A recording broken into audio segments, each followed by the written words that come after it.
Dr. Zakir Naik mengatakan yasinan tahlilan itu bukan ajaran Nabi, bid'ah. Zakir Naik spesialis perbandingan agama. Kalau dia bicara tentang masalah Kristen, masalah Kristologi, masalah Hindu, oke.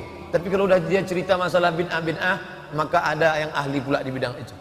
Nah, jangan semua mentang-mentang dia spesialis jantung, kulit pun tanya juga ke dia. Enggak. Bersinergi pertanyaan-pertanyaan, apa hukum mengadakan 3740? Tentang masalah bid'ah 70 halaman saya bahas tentang bid'ah. 70 halaman, 444 halaman buku 37, 70-nya tentang bid'ah. Baca pelan-pelan. Tak paham sekali baca 2 kali. Iqra, makanya diulang 3 kali. Iqra bismillahirrahmanirrahim. Iqra warbukal akramul ladzi 'allama bil qalam. Artinya ulang. 3740. Nabi tak ada nyebut, sahabat Nabi tak ada menyebut, Abu Bakar, Umar, Utsman, Ali, Thalhah, Zubair, Abdullah bin Auf, Abdurrahman, tak ada menyebut. Yang ada menyebut tabi'in. Namanya Imam Atha. Kata Imam Atha, orang yang mati itu diuji antara 7 sampai 40 hari. Dianjurkan bersedekah makanan dan berkirim doa selama 7 dan 40 hari. Bagi siapa yang mau melakukan, itu dalilnya. Saya buat judulnya bukan tradisi Hindu. Karena ada mengatakan itu dari tradisi Hindu Bali. Bukan. Itu dari pendapat salaf. Salaf itu yang berbicara. Namanya Imam Atha. Diriwayatkan oleh Imam Ahmad bin Hanbal dalam kitab Az-Zuhdu. Baca dalam buku 37 masalah populer. Apa hukum wanita bersuara lemah gemulai? Haram. La taqda'na bil qaul. Janganlah kalian bersuara lemah gemulai, mendesah-desah, merayu-rayu. Yatma'alladzi fi qalbihi marad. Karena ada laki-laki yang dalam hatinya penyakit. Begitu dia mendengar suara itu, maka dia pun menjadi bersyahwat. Pulsa Anda 5.000 lagi. Bersyahwat dia dengar itu. Imam Syafi'i mengatakan amalan baca Quran itu tidak sampai pahalanya kepada si mayit. Dengar ya baik-baik ya. Wa qala Syafi'i. Syafi'i berkata, wal ashab, ulama mazhab Syafi'i berkata, wa in khatimul qur'ana fahuwa hasanun. Seandainya mereka bacakan sekhatam Quran, maka perbuatan itu baik. Seelok-eloknya kita bacakan sekhatam Quran, hadiahkan pahalanya untuk almarhum nenek, datuk, nenek, adik, segala macam. Yang ngomong begini siapa? Imam Nawawi. Makanya kalau baca fikih Syafi'i jangan dibaca menurut orang Hambali. Ini yang jadi masalah. Baca fikih Syafi'i tapi yang jelaskan orang Hambali. Belajarlah mazhab. Ini belajar mazhab tak pernah, tapi ngutip mazhab rajin. Kalau mau baca fikih Syafi'i, bacanya karya Nawawi. Karena Imam Nawawi meninggal 676, dialah yang merevisi semua. Kola. Kata sebulan, dirangkumnya semua. Baca kitabnya Raudhatut Talibin, baca kitabnya Al-Minhaj Syarah Sahih Muslim Ibnul Hajjaj. Itu induk-induk mazhab Syafi'i. Saya ulang sekali lagi, apa kata Imam Nawawi? Wa qala Syafi'i, Syafi'i berkata, wal ashab, mazhab Syafi'i berkata, wa in khatimul Quran, kalau mereka khatamkan sekhatam Al-Quran, fahuwa hasanun. Lo mantap, rancak bana, very good. Beranikah mengatakan Imam Syafi'i Wahabi? Mau jebak saya, nggak ada berhasil. Kasihan deh lu. Seandainya saya katakan, kayak kata Syafi'i tak sampai. Oh kalau begitu Syafi'i Wahabi. Saya pula mau dijebak, mana bisa? Duduk kan guru kalian itu sama saya. Diundang ke MUI sama Ustaz Mustafa Omar, tak mau datang. Pakai surat bagus-bagus, datanglah. Jangan murid-murid kalian aja berkicau di internet itu. Duduklah sama-sama di. Tak mau datang. Tanya Ustaz Mustafa Omar. Apa Wahabi itu Pak Ustaz? Baca buku saya. 37 masalah populer. Masalah ke-37 Syiah. Masalah ke-36 Wahabi dan Salafi. Lengkap saya tulis. Baca baik-baik. Buku itu sudah 3 tahun umurnya sudah. Apakah Nabi Muhammad berjumpa dengan Allah? Adakah Nabi yang pernah berjumpa? Maka Nabi Basharin an yukallimahullah. Tidak ada orang yang berbicara langsung kepada Allah illa wahyan, kecuali melalui wahyu. Wahyu artinya bisikan halus yang masuk ke dalam hati. Au yursila rasulan, atau Allah mengirim malaikat Jibril. Au min wara'i hijab, atau dari balik dinding. 3. Bisikan halus, Jibril datang, atau dari balik dinding. Bagaimana dengan Nabi SAW ketika Isra Mi'raj? Apakah dia menengok Tuhannya? Berbeda antara pendapat Aisyah dengan Ibnu Abbas. Apa kata Aisyah? Man qala inna Muhammadan ra'a rabbahu faqad kadzab. Siapa yang mengatakan bahwa Muhammad itu menengok Tuhannya, maka dia sudah berdusta. Tapi kata Ibnu Abbas, Muhammad melihat Tuhannya. Ini contoh perbedaan salaf. Jangan katakan salaf itu satu. Salaf satu. Ini aja yang khalaf, ini yang ikhtilaf. Sedangkan masalah Nabi menengok Tuhan atau tidak saja berbeda antara Aisyah dengan Ibnu Abbas. Kata Aisyah, Nabi melihat Tuhan, kadzab, berdusta. Kata Ibnu Abbas, dia melihat. Tidak mungkin Aisyah mendustakan Ibnu Abbas. Jadi kalau begitu bagaimana mengkombinasikan dua pendapat yang kelihatannya kontradiktif? Siapa yang mengatakan bahwa Nabi melihat Allah dengan mata kepalanya seperti saya melihat jam dinding, kadzab, dia berdusta. Itu kata Aisyah. Lalu yang dimaksud oleh Abdullah bin Abbas, Allah, Nabi melihat Allah itu apa? Melihat dengan mata hatinya. Ma kadzabal fuadu ma ra'a. Tidaklah berdusta hatinya tentang apa yang dia lihat. Fuad, bukan ini. Ini namanya basar. Ini namanya basirah. Ini namanya fuad. Makanya orang kalau ada mengatakan, oh kaulah buah hatiku, ya fuadi, ya fuadi. Qalbi belum halus lagi. Yang lebih halus, ya fuadi, kaulah buah hatiku. Dia melihat dengan hatinya. Ustadz adalah orang yang sangat sibuk. Bagaimana kiat? Apakah diserahkan pembimbing? Kapan Ustadz bisa berperan serta dalam mendidik? Oh, masalah ini kan ada waktu. Yang penting itu bukan frekuensinya, tapi yang penting itu kualitasnya.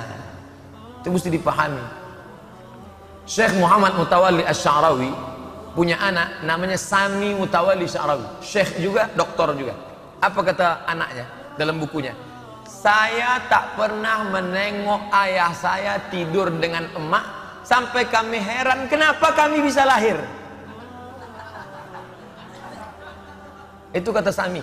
Jabatan terakhir Syekh Sami Mutawalli Sya'rawi adalah Direktur Riset Al-Azhar. Majma' Al-Buhuth Al-Azhar itu direkturnya Syekh Dr. Sami Mutawalli Sya'rawi, anak Syekh Muhammad Mutawalli Sya'rawi. Saking sibuknya Syekh Sya'rawi. Justru Allah yang menjaga hati anak-anak ulama itu. Dengan adabnya, dengan perannya. Ini banyak orang dia sangka dia yang mendidik. Ini mesti dipahami. Hidup ini kita curahkan, tapi bahwa tidak memberi kasih sayang sama sekali tak betul. Tapi diatur waktunya. Lebih baik waktu pendek berkualitas daripada waktu banyak. Dia ngumpul. Sekarang orang arisan. Dari jam 8 pagi sampai zuhur arisan. Nenek ada, datuk ada. Tapi orang tak ada ketemu. Semuanya sibuk. Sampai ada orang ngirim foto ke saya. Nenek, datuk, ponakan, cucu sedang buat arisan. Tapi semuanya dengan dunianya masing-masing. Silent generation. Generasi bisu. Al-yawma nakhtimu ala afwahim, mulut terkunci, wa tukallimuna aydihim. Teman saya ikut bela diri. Dalam bela dirinya ada seperti kebatinan, bisa kerasukan dan bisa mengeluarkan setan orang. Tapi dia dengan menyebut Allah atau zikir tertentu. Apakah ini bid'ah atau musyrik? Jadi adalah siswa baru dari Pulau Jawa. Waktu saya sekolah di Air Molek Indragiri Hulu, Madrasah Aliyah. Saya sama kawan saya ini mau ngintip dari balik kandang ayam. Mat, ada kelompok silat di sana. Ayo kita intip yuk. Disalamnya lah muridnya. Begitu disalam, bisa request mau jadi apa? Mau jurus monyet. Begitu disalam langsung jadi monyet, memanjat ke batang pokok kayu. Yang satu ini mau apa? Drunken Master, langsung jurus mabuk. Apa yang dimasukkannya itu? Jin. Dia transfer jin ke dalam. Kalau dia pakai nama-nama Allah, itu hanya kamuflase, penipuan. Casingnya zikir, isinya hantu. Hati-hati. Innamal a'malu binniyat. Jangankan kita yang berzikir, sedangkan Syekh Abdul Qadir Jailani aja didatangi oleh jin. Waktu dia sedang berzikir di masjid, datang, hai Abdul Qadir Jailani, aku sudah mengangkat engkau menjadi wali-waliku. Berhentilah engkau bersolat, berhentilah engkau berzikir, kau sudah kuangkat masuk dalam surga. Langsung si Abdul Qadir Jailani meludah ke sebelah kiri. A'udzubillahi samii'al 'alim minasyaitonir rajim. Bismillahirrahmanirrahim. La yadurru ma'asmihi syai'un fil ardi wa la fis sama'. A'udzu bikalimatillahi tammati min kulli syaitonin wa tammatin min kulli minal lamah. Kenapa? Dia tahu itu setan. Dari mana dia tahu itu setan? Karena bertentangan dengan syariah. Asal bertentangan dengan syariat Islam, bertentangan dengan sunnah Rasulullah, maka dia setan. Ustadz, jadi bagaimana yang sudah pernah masuk ruqyah, segera ruqyah biar diusir itu hantu setan. Benarkah Rasulullah jika tidak berpuasa makannya hanya 2 kali sehari? Kapan saja waktu Rasulullah makan? Jamnya bagaimana Pak Ustadz? Rasulullah itu makan sebelum lapar, berhenti sebelum kenyang. Apa makanannya? Makanan Rasulullah itu korma. Karena makanan pokok orang Arab itu 4. Makanya bayar zakat fitrah dalam sunnah itu 4. Yang pertama tamrin, korma. Yang kedua qamhin, gandum. Yang ketiga zabib, kismis, anggur kering yang dijemur, kecil-kecil dijemur. Yang keempat aqid. Aqid itu susu kambing yang dijemur kering menjadi mentega. 4 itu makanan pokok Nabi SAW. Tapi ada lagi satu lagi namanya huzairah. Huzairah itu adalah daging yang dipotong halus-halus, dicincang, lalu dimasak dengan tepung. Nah, itu ada lagi sawik namanya, tepung gandum dengan daging. Itulah makanan Nabi Muhammad SAW. Yang penting Nabi itu makannya sedikit, sedangkan kita sikit-sikit makan. Sikit-sikit makan. Ustadz, melihat aurat perempuan apakah membatalkan wudhu? Enggak. Nengok perempuan tak batal wudhu.